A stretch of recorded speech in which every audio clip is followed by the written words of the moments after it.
The next section in our molecular genetics unit is DNA replication. And in order to introduce this, we need to go back a few months to when you discussed the cell cycle. The cell cycle is, here's our starting point. The cell cycle is made up of a few different substages. So we've got most of the cell's life being spent in interphase. A smaller portion of that is spent in mitosis, and this little tiny sliver here, that is cytokinesis, when the cell splits into two. And most of the life is spent in interphase. And of interphase, that is broken up into the G1, GAP1, the S, and GAP2. This S stands for synthesis. And what is it that we are synthesizing? New DNA. DNA replication occurs here. And this S phase is really important to make sure that this happens correctly, because if this doesn't happen, when mitosis occurs, you're going to end up either having new cells with nuclei that aren't full of DNA, or they don't have the right amount of DNA. So this S has to happen correctly in order for mitosis to occur.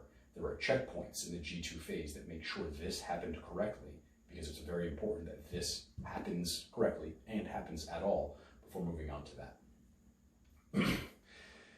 So the way the chromosome number changes, whether we're talking about mitosis or meiosis,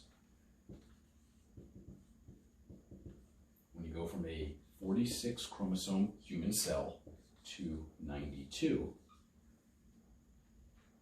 and then when you go from that to, when you take this and split it into two new daughter cells of identical DNA to the parent cell, in order to do this right here, that is interphase. Right? We've determined this already, but what's going on, what part of interphase is it? It's this, it's the S phase of interphase. And then with meiosis, same idea, you have 46 chromosomes, that's going to double to 92.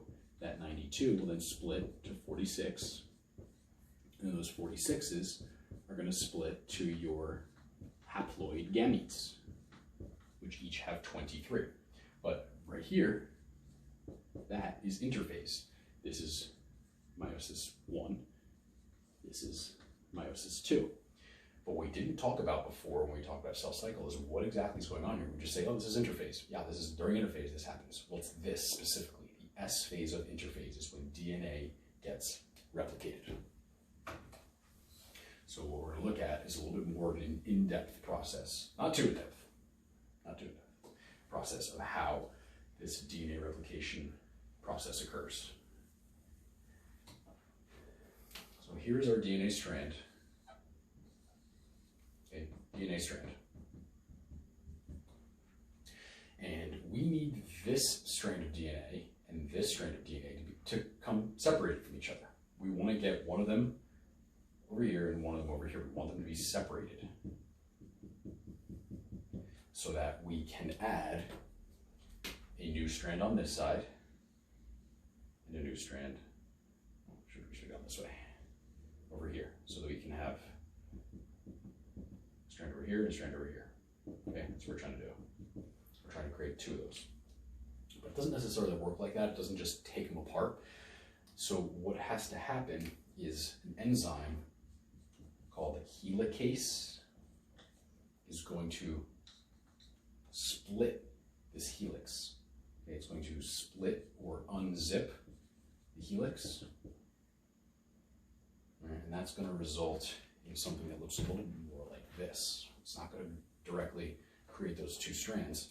It's going to create a little opening. See how it's open here? And this helicase enzyme is going to continue to work its way up. Okay,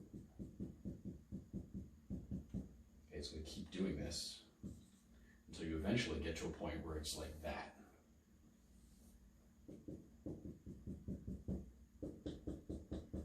Okay, the whole thing is opened up like that.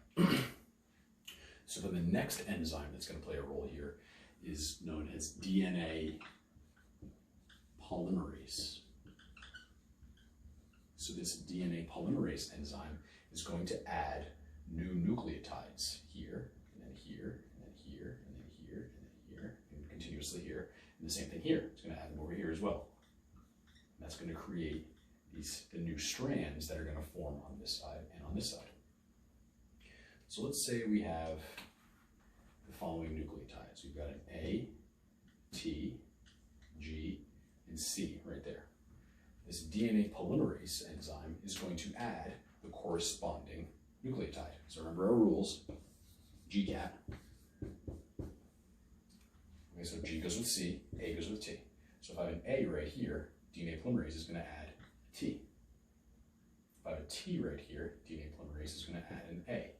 If I have a G, it's going to add a C. If I have a C, it's going to add a G. And it's going to continue doing that all the way up. Once the whole thing gets opened up, it's just going to continue to add these nucleotides on this side. It's going to do the same thing over here. So we would have already had these in place. So then if that's a T here, it's going to add an A. If that's an A here, it's going to add a T. If there's a C here, it's going to add a G. If there's a G here, it's going to add a C. And if we look at this now, we'll notice, oh, AT, AT, TA, TA, GC, GC, CG, CG. We're going to have two brand new identical pieces of DNA. This one, this side is going to have one that originated from that original piece of DNA and a new one.